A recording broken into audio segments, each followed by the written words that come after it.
Сегодня я слово хочу сказать всем тем, кому золотых 17, кому окрыленных веселых 20, кому удивительных 25.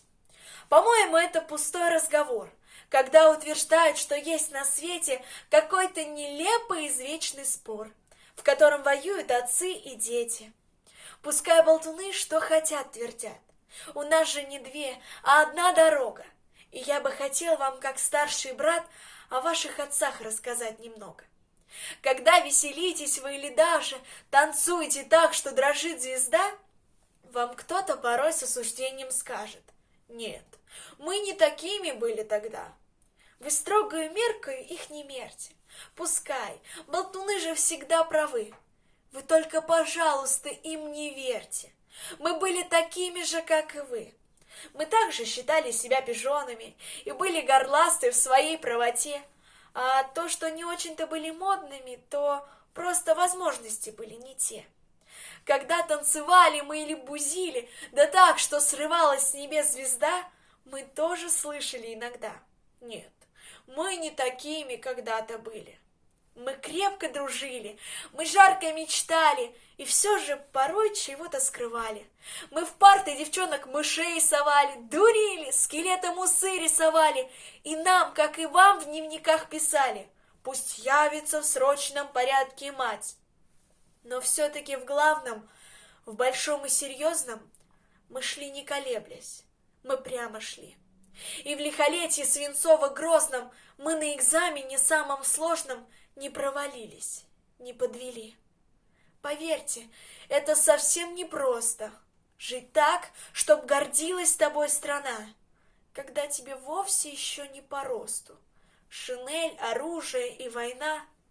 Но шли ребята назло ветрам и умирали, не встретив зрелости, по рощам, балкам и по лесам, и было им столько же, сколько и вам, и жить им, конечно, до слез хотелось. За вас, за мечту, за весну ваших снов погибли ровесники ваши солдаты, мальчишки, не брившие даже усов, и не слыхавшие нежных слов еще не целованные девчата. Я знаю их, встретивших смерть в бою. Я вправе рассказывать вам об этом, ведь сам я лишь выживший чудом стою меж их темнотою и вашим светом. Но те, что погибли, и те, что пришли, хотели, надеялись и мечтали, чтоб вы, их наследники светлые, дали большое и светлое счастье земли, надежно и крепко в руках держали.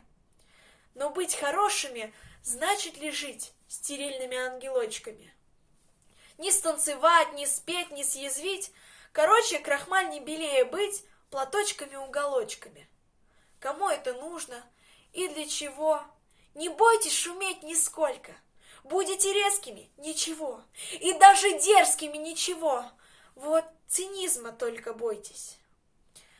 И дело не в новом покрое брюк, не в платьях покроя кричащих, а в ваших поступках, в чистоте ваших рук.